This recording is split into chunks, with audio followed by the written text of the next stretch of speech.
Alam niyo po, nakapanayam natin kahapon si Undersecretary Maria Rosario Vergere, no? At kanyang kinumpirma na meron na nga pong draft executive order na kinukumpirma rin po kanina ni Secretary Harry Roque, girl, right? Sabi niya, ito raw po ay ilalabas na anytime soon. Maganda po ito, kapatid, kasi nga ito ho yung magtatakda nga ng price ceiling o hangganan lamang ng presyo ng pagpapatest sa COVID-19. Ang pinag-uusapan po natin dito na uri po ng test ay ang tinatawag na Real-Time Reverse Transcription Polymerase Chain Reaction, RRT-PCR. So let's call it RT-PCR na lang for easy pronunciation. Opo. Ang RT-PCR test ang sinasabing pinaka-gold standard ng COVID-19 testing. At ito nga ngayon ang nirerekomenda na gamitin po natin para nga mas tiyak tayo sa resulta ng nagpapatest. At tayo pong lahat yan, ay nagpapatest. May mga iba pang hindi nagpapatest kasi nga din po mahal, di ho ba? Dati nga po isinulong yung paggamit ng rapid antibody test. Kami po ni Chacha dumaan din dyan. Ngunit lumalabas nga daw po na marami po sa resulta nito ay kung di man po false negative o false positive. At napakababa po ng sinasabing accuracy, ng percentage of accuracy nito. No? Umaksyon po ang kagawaran ng kalusugan dahil nga po sa matagal ng reklamo ng ating mga kababayan, no? Ng mga Pilipino. Hindi lamang po ng mga uring manggagawa, kundi maging ng mga negosyante na nauobligang magbayad sa mga RT-PCR test ng kanilang mga manggagawa. Ito'y dahil nga po sa mandato po ng pamahalaan na dapat ay magkaroon ng regular na RT-PCR test sa mga kumpanyang nagsisimula na nga po ng operasyon. Ayon po kay Yusek Vergere, kapag ang testing kit ay donated, ito yung binabanggit din ni Sec kanina, no, baby girl, no, ni Harry Roque. Kapag daw po yung kit ay donated at subsidized po ang facility, meaning mayroong nag-aabono sa gagawing test, ang halaga nito ay 900 pesos lamang daw, more or less. Ano po? Kapag naman daw po yung testing kit ay donated, pero hindi po naman subsidized yung facility, mga nasa binabanggit niya 2,077 lamang daw ang halaga ng bawat test. So depende yan. Sabi nga ni Sec Harry kanina, merong libre ho yung test kit, yung facility daw po ay sa gobyerno, donated po yung mga gamit, etc. etc. At kapag daw po hindi donated at hindi subsidized yung facility, dapat daw po mga 3,100 pesos lamang ang halaga ng bawat RT-PCR test. So meaning yung threshold nila ay yung cap nila ay 3,100, meaning yun po meron ng patong. Okay. So dito ang ating dapat na pagbasihan itong halagang ito. Hango po sa DOH kasi yung mga subsidized, meaning meron din pong gastos yun. Actually, di ba? Meron lang po nag-abono. Okay. Ang Philippine Red Cross po, na ngayon po nakakairingan nga ng PhilHealth, no? Philippine Health Insurance Corporation, ay sumisingil po dati ng 3,500 sa bawat test. Ngunit nagbigay po ng sinasabing special rate sa PhilHealth na 3,409 pesos per test. Yan po pinakahuling informasyon na nakalap ni Gerald Oro. Ngayon, at saka ni Starly Elgin Collin.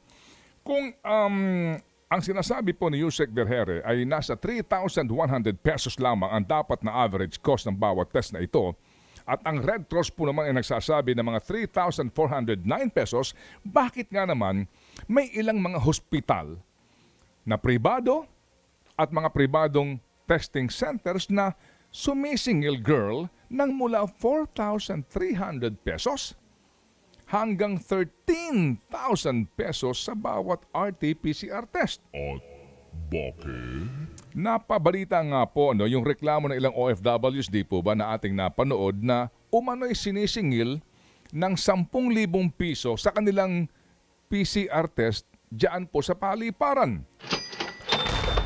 Pero bago pong lahat, dapat yung maintindihan kung bakit ba mahal daw ang RT-PCR test. Una, ito'y nangangailangan ng iba't ibang equipment. Kailangan ng Biosafety Level 2 laboratory. at expert personnel na siyang susuri po sa specimen at siyang gagawa ng test. May mga hinahalo din na mga sangkap sa pagproseso po ng specimen. Ang mga health workers na siyang kumukuha ng RT-PCR test ay dapat nakasuot ng personal protective equipment o PPE na kinabibilangan po ng, of course, the face protection, goggles, mask or face shield, gloves, gown or coverall, head cover at rubber boots. Yan po'y gastos. At sa pagdalaho ng mga kinukuhang samples, dapat daw ingatan at mapanatili sa 2 to 8 degrees Celsius. At kung sakali pong malayo ang pagdadalhan ng specimen hango sa WHO standard, dapat ito'y nasa negative 20 degrees Celsius na temperatura. So, sa ngayon, hango po sa pinakahuling informasyon mula sa Food and Drug Administration, sila po'y nakapagbigay na ng approval sa 79 na mga manufacturers para sa commercial use ng kani-kanilang PCR-based test kits. Kasama rito, yung mula po sa Pilipinas, our very own GenAmplify COVID-19 RT-PCR kit na ang commercial price ay 1,320 pesos lamang. Ito po yung gawa nila Dr. Destura ng UP. Ulitin ko, ito po'y kasama na doon sa 99 na homegrown natin. GenAmplify COVID-19 RT-PCR kit. 1,320 pesos po ang halaga. At dahil nga po ang buong mundo nung una ay nag-aagawan sa availability po ng mga test kits na ito, nagbigay ang Philippine Congress at Philippine Government ng mga pribilehiyo sa mga aangkat ng mga medical and laboratory equipment, maging ng mga PPEs, COVID-19 test kits at mga gamot na aaprubahan ng DOH. Hango po sa ilalim ng Republic Act No. 11469 or the Bayanihan to Heal as One Act, ang Finance Department ay nag-issue ng regulasyon katuwang ang Bureau of Customs na nagpapatupad sa probisyon ng Republic Act No. 11469 na nagbibigay ng exemption sa pagbabayad ng value-added tax, excise tax, duties and fees sa pag-aangkat ng mga ito. Sabi nga po ng Bureau of Internal Revenue, BIR, and I quote, "Taxation should never hinder humanitarian efforts, especially now that we are in a state of national public emergency while fighting a pervasive and fatal enemy." Sa wikang Filipino, kapag kapakanan na ng sangkatauhan ang nakataya, hindi dapat maging balakid ang pagbubuwis. Maging ang Bureau of Customs ay naglabas din po ng kautusan na dapat ay mabilis na mailalabas sa pantalan ang mga inaangkat na mga bagay na ito. Makabuluhan po ang sinasabi ni BIR Commissioner Dulay na higit sa lahat, kapakanan ng sangkatauhan, maging ang pamahalaan po na napakahilig magbuwis, ay sumasang-ayon at nagbaw na hindi dapat pagkakitaan ang mga bagay na napaka-importante para sa kalusugan at kaligtasan ng mga Pilipino. Kapakanan ng sangkatauhan, dapat hindi naman. You know what I'm saying? Kaya nga marami ang nagtatanong, bakit nga ba iba-iba ang presyo ng RT-PCR test na ito? Huwag na po nating isama sa kwenta ang mga tinatawag na express o home service dahil nga po ito espesyal na mga request at mga cases. At para nga doon sa mga may kakayahang magbayad. Ngunit, papaano nga po sa mga pangkaraniwang manggagawa at pangkaraniwang kumpanya? At maging sa kumpanyang malaki, ngunit maraming manggagawa ang pinapa RT-PCR test. Umaaray din po sila sa gastos. Hango po sa ginawang price comparison ng iba't ibang organisasyon, may mga pribadong ospital sa Metro Manila na sumisingil ng 8,000 pesos para sa walk-in. Merong 8,150. Merong 4,300. Merong 5,000. merong 6,000, merong 7,000, merong 4,500. Bakit nga ba iba-iba? At hindi nga ba masyado namang sobra ang 8,000 pesos per test? At bakit? Pwede pong sabihin na sa mga nagdaang buwan, kakaunti pa lang naman kasi ang available na mga test kits at ang waiting period noon ay higit 1 linggo. Ngunit ngayon na meron ng 116 na mga laboratory sa Pilipinas at halos 100 na nga na mga brand ang available na mga test kits, bakit ang mahal pa rin? As of 4 p.m. kahapon, nakapagtala po ang DOH ng 2,053 na karagdagang kaso ng COVID-19. Samantalang, meron po namang 540 na gumaling at 61 po ang nadagdag sa mga namatay. Sa kabuuan, meron na pong 375,180 cases ng COVID-19 sa ating bansa. Sabihin na po natin na ang bawat test na ginawa sa kabuuang bilang na ito ay nakakahalaga lamang ng 3,100 pesos per test. Na ayon nga po kay Yusek Derhere ay dapat na average cost. Ito ay nagkakahalaga na doon sa aking binanggit na figure ng 1,163,058,000 pesos. Malaki? 1 billion. 163,058,000. Ngunit, ang bilang na yan ay positive cases lamang, mind you, na kung saan kasama rin ang mga gumaling at namatay. Tandaan natin na marami sa atin ang nagpa-test at awa ng Diyos ay negative ang resulta. At marami din po sa atin ang hindi lang isang beses nagpapatest at negative pa rin po ang resulta. Kaya puntahan natin ang datos na available sa DOH na kung tawagin po ay cumulative samples tested, meaning hango sa kanilang record.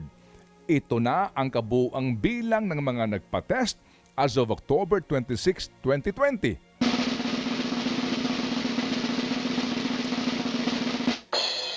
4,655,066. Ngayon, i-multiply natin ito sa 3,100 pesos. Lalabas na ito'y nagkakahalaga ng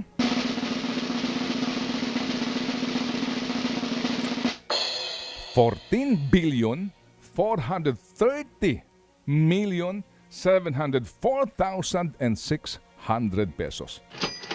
Ito ay kung accurate nga ang datos ng DOH sa lahat ng mga nagpapatest sapagkat tayong lahat, kapag dumadaan ka sa testing, di ba, nag-fill up ka ng form at ito'y dapat na ipinapasok nga sa database ng DOH. At dyan ibinabase ang cumulative samples na data, di ba? Paano kung may mga hindi pa naisama? You know what I'm saying? Ang siste, karamihan po sa presyo nga ng kada test ay higit pa sa 3,100 pesos. Sabihin na lang natin na nagpatong ka pa ng 100 piso sa 3,100. Gawin nating 3,200. So, sa total number ng mga nagpa-test na 4,655,066 times 100 pesos is 465,506,600. Kung 200 ang pinatong mo, kung 300 ang pinatong mo, we are in the wrong business, man. And the testing will go on and on and on. And the amount will still grow and grow and grow. Hindi naman po natin ipinagkakait sa mga negosyante ang karapatan nilang kumita. Hindi maitatanggi na ang healthcare system is also a business. Maging ang mga pharmaceutical companies ay isa ring malaking pandaigdigang negosyo. Ngunit sa panahon ngayon, hindi ba't nararapat lamang na maging katamtaman lamang din naman ang kanilang dapat nakitain?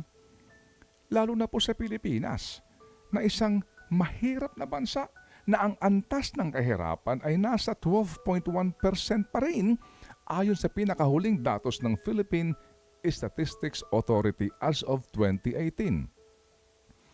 At dahil nga po nauunawaan ng pamahalaan ang masidhing pangangailangan ng bansa ng mga medical supplies lalo na ng RT-PCR tests na ito, nagbigay ng pribilehiyo ang pamahalaan sa mga negosyanteng mag-angkat nito. Uulitin ko, wala na kayong value-added tax, wala na kayong excise tax, duties and fees.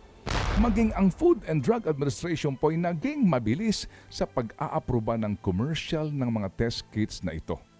Commercial production and commercial use.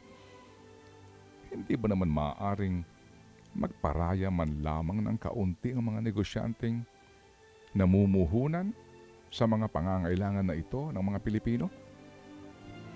Hindi kaya't maliban naman sa pagkakaroon ng price cap o price ceiling sa halaga ng RT-PCR test na ito,